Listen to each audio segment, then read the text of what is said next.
क्या आप जानते हैं धनतेरस का त्योहार किस दिन और क्यों मनाया जाता है? अगर नहीं जानते हैं तो आज हम आपको बताते हैं, लेकिन उससे पहले अगर आपने हमारे चैनल को सब्सक्राइब नहीं किया है तो सब्सक्राइब करें और वीडियो पर लाइक कमेंट करना न भूलें।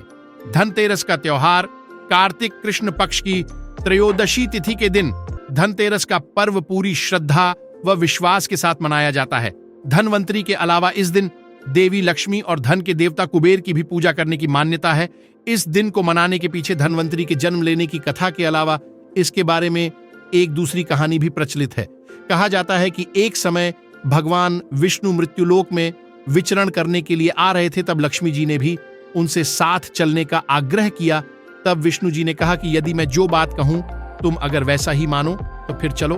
तब लक्ष्मी जी उनकी बात मान गई और भगवान विष्णु के साथ भूमंडल यानी पृथ्वी पर आ गईं। कुछ देर बाद एक जगह पर पहुंचकर भगवान विष्णु ने लक्ष्मी जी से कहा कि जब तक मैं न आऊं तुम यहां ठहरो, मैं दक्षिण दिशा की ओर जा रहा हूं, तुम उधर मत आना। विष्णु जी के जाने पर लक्ष्मी के मन में कौतूहल जागा कि आखिर दक्षिण दिशा में ऐसा क्या रहस्य है जो मुझे मना किया गया है, और भगवान स्वयं चले गए। लक्ष्मी जी से रहा न गया और जैसे ही भगवान आगे बढ़े लक्ष्मी भी पीछे पीछे चल पड़ी। कुछ ही आगे जाने पर उन्हें सरसों का एक खेत दिखाई दिया जिसमें खूब फूल लगे थे। सरसों की शोभा देखकर वह मंत्रमुग्ध हो गईं और फूल तोड़कर अपना श्रृंगार करने के बाद आगे बढ़ीं। आगे जाने पर एक गन्ने के खेत से लक्ष्मी जी गन्ने तोड़कर रस चूसने लगीं। उसी क्षण विष्णु जी आए और ये देख लक्ष्मी जी पर नाराज होकर उन्हें श्राप दे दिया कि मैंने तुम्हें इधर आने को मना किया था पर तुम न मानी और किसान की चोरी का अपराध कर बैठी। अब तुम इस अपराध के जुर्म में इस किसान की 12 वर्ष तक सेवा करो। ऐसा कहकर भगवान उन्हें छोड़कर क्षीर सागर चले गए। तब लक्ष्मी जी उस गरीब किसान के घर रहने लगीं। एक दिन लक्ष्मी जी ने उस किसान की पत्नी से कहा कि तुम स्नान कर पहले मेरी बनाई गई इस देवी लक्ष्मी का पूजन करो, फिर तुम खाना बनाना, तब तुम जो मांगोगी मिलेगा। किसान की पत्नी ने ऐसा ही किया। पूजा के प्रभाव और लक्ष्मी की कृपा से किसान का घर दूसरे ही दिन से अन्न धन रत्न स्वर्ण आदि से भर गया। लक्ष्मी ने किसान को धन धान्य से पूर्ण कर दिया। किसान के 12 वर्ष बढ़े आनंद से कट गए। फिर 12 वर्ष के बाद लक्ष्मी जी जाने के लिए तैयार हुई। भगवान विष्णु लक्ष्मी जी को लेने आए तो किसान ने उन्हें भेजने से इनकार कर दिया। तब भगवान ने किसान से कहा कि इन्हें कौन जाने देता है, ये तो चंचला हैं, कहीं नहीं ठहरती, इनको बड़े बड़े नहीं रोक सके। इनको मेरा श्राप था, इसलिए 12 वर्ष से तुम्हारी सेवा कर रही थी। तुम्हारी 12 वर्ष सेवा का समय पूरा हो चुका है।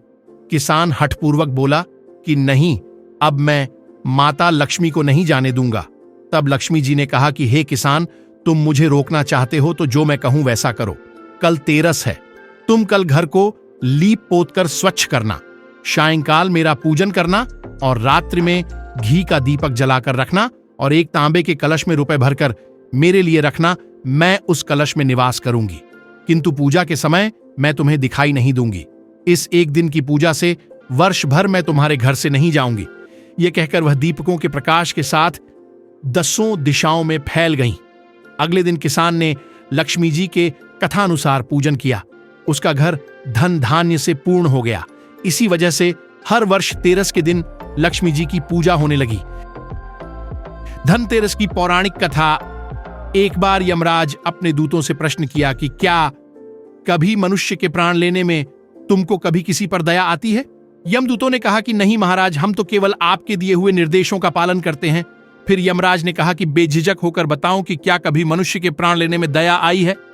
तब एक यमदूत ने कहा कि एक बार ऐसी घटना हुई है जिसको देखकर हृदय पसीज गया।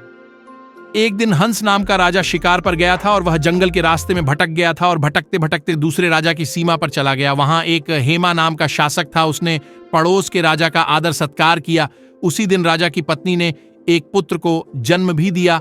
उस राज्य के ज्योतिषाचार्यों ने की भविष्यवाणी, ज्योतिषों ने ग्रह नक्षत्र के आधार पर बताया कि इस बालक की विवाह के 4 बाद ही मृत्यु हो जाएगी। तब राजा ने आदेश दिया कि इस बालक को यमुना तट पर एक गुफा में ब्रह्मचारी के रूप में रखा जाए और स्त्रियों की परछाई भी वहां तक नहीं पहुंचनी चाहिए।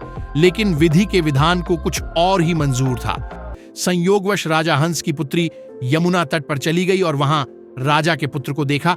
दोनों एक दूसरे पर मोहित हो गए और दोनों ने गंधर्व विवाह कर लिया। विवाह के 4 दिन बाद ही राजा के पुत्र की मृत्यु हो गई। तब यमदूत ने कहा कि उस नव विवाहिता का करुण विलाप सुनकर हृदय पसीज गया था। सारी बातें सुनकर यमराज ने कहा कि क्या करें, यह तो विधि का विधान है और मर्यादा में रहते हुए यह काम करना पड़ेगा। यमदूतों ने पूछा कि ऐसा कोई उपाय है जिससे अकाल मृत्यु से बचा जा सके। तब यमराज ने कहा कि धनतेरस के दिन विधि विधान के साथ पूजा अर्चना और दीपदान करने से अकाल मृत्यु नहीं होती। इसी घटना की वजह से धनतेरस के दिन भगवान धन्वंतरी और माता लक्ष्मी की पूजा की जाती है और दीपदान किया जाता है। अब आपके मन में होगा कि धन्वंतरी कौन है, आइए जानते हैं। भगवान धन्वंतरी श्री हरि विष्णु के 24 अवतारों में से 12वें अवतार माने गए हैं। भगवान धन्वंतरी को देवों का चिकित्सक माना गया है। धनतेरस पर इनकी आराधना से आरोग्य की प्राप्ति होती है। पौराणिक कथा के अनुसार भगवान धन्वंतरी की उत्पत्ति समुद्र मंथन के दौरान हुई थी। समुद्र मंथन के समय शरद पूर्णिमा को चंद्रमा, कार्तिक द्वादशी को कामधेनु गाय, त्रयोदशी को धन्वंतरी, चतुर्दशी को काली माता और अमावस्या को भगवती महालक्ष्मी जी का सागर से प्रादुर्भाव हुआ था। इसीलिए दीपावली के 2 दिन पूर्व धनतेरस को भगवान धन्वंतरी का अवतरण धनतेरस के रूप में मनाया जाता है। इसी दिन इन्होंने आयुर्वेद का भी प्रादुर्भाव किया था। समुद्र मंथन में कुल 14 प्रमुख रत्न निकले थे, जिनमें 14वें रत्न के रूप में स्वयं भगवान धन्वंतरी प्रकट हुए, जिनके हाथ में अमृतलश था। 4 भुजाधारी भगवान धन्वंतरी के एक हाथ में आयुर्वेद ग्रंथ, दूसरे में औषधि कलश, तीसरे में जड़ी बूटी और चौथे में शंख विद्यमान था। आयुर्वेद के जनक कहलाए भगवान धन्वंतरी। भगवान धन्वंतरी ने ही संसार के कल्याण के लिए अमृतमय औषधियों की खोज की थी। दुनिया भर की औषधियों पर भगवान धन्वंतरी ने अध्ययन किया, जिसके अच्छे बुरे प्रभाव आयुर्वेद के मूल ग्रंथ धन्वंतरी संहिता में बताए गए हैं। यह ग्रंथ भगवान धन्वंतरी ने ही लिखा है। महर्षि विश्वामित्र के पुत्र सुश्रुत ने इन्हीं से आयुर्वेदिक चिकित्सा की शिक्षा प्राप्त की और आयुर्वेद के सुश्रुत संहिता की रचना की। धनतेरस पर कैसे करें भगवान धन्वंतरी की पूजा? धनतेरस पर प्रदोष काल में पूजा का विधान है।